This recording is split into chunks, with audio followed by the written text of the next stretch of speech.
Okay. Sir మీ career ఎలా start అయింది? ఇంతకుముందు మీరు చెప్పారు వైజాగ్ దగ్గర వాళ్ళ సీన్స్ వాళ్ళతోని నాకు ఇంటరాక్షన్ ఉండేది, గెస్ట్ హౌస్ అది ఇది అని చెప్పారు కదా. మీరు 97లో వచ్చారు ఇండస్ట్రీకి. 96 సత్య. ఎలా సార్ ఎలా స్టార్ట్ అయింది యాక్చువల్లీ? ఇది చాలాసార్లు చెప్పిందే, బట్ ఎనీవే రామ్ గోపాల్ వర్మ సత్య ఆ మూవీతో స్టార్ట్ అయింది. ఓకే. ఆ మూవీ అంటే తను నన్ను రాయమని, అప్పుడు నేను రైటర్ కూడా కాదు, నేను వాళ్ళ తమ్ముడికి క్లాస్మేట్ని. ఓకే. అంటే ఎలా But, మీకు అంత పెద్ద బాధ్యత ఇచ్చారంటే మీ వే అంటే of talking interaction correct, way of talking, interaction. నేను 10th క్లాస్ తర్వాత షిఫ్ట్ అయిపోయా హైదరాబాద్కి. ఓకే. అప్పుడు మీ ఇద్దరం రాము తమ్ముడు తనండి కోటి నేను క్లాస్మేట్స్.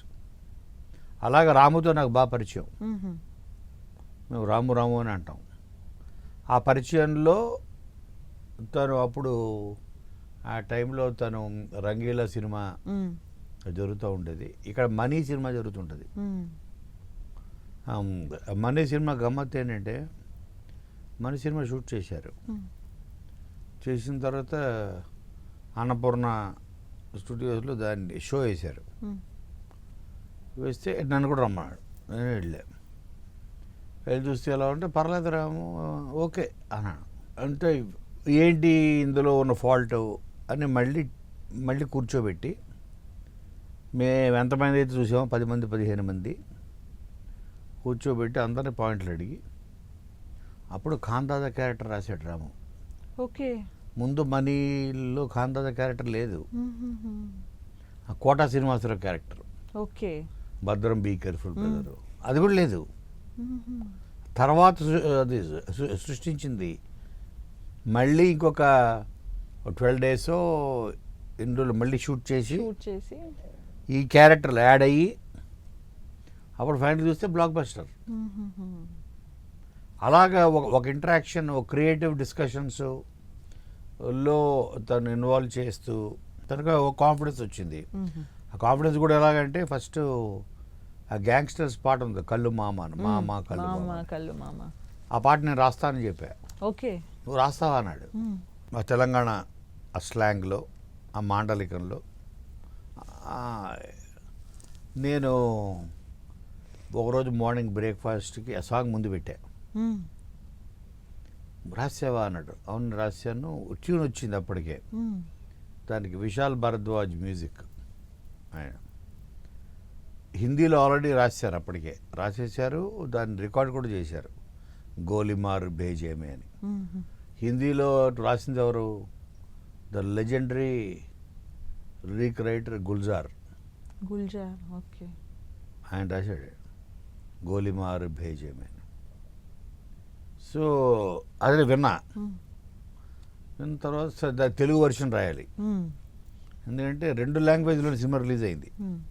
ఎందుకంటే ఊర్మిళ, జేడి వీళ్ళిద్దరు ఆల్రెడీ అనగానగా ఒక రోజు అని అప్పుడే సినిమా రిలీజ్ అయ్యి బ్లాక్ బస్టర్, సేమ్ కాంబినేషన్ కదా.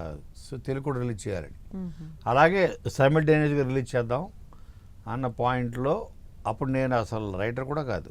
ఫస్ట్ ఈ సాంగ్ రాసి బ్రేక్ఫాస్ట్ అప్పుడు టేబుల్ మీద పెట్టా, చూశాడు. నువ్వే రాసావా అన్నాడు. నేనే రాశారేమో, బిల్డింగ్లో ఇంకెవరు లేరు, నువ్వు నేనే కదా. నేను 5 రూమ్లో చెన్నైలో ఇది, ఎస్ వీల్ రికార్డ్ దిస్ అన్నాడు.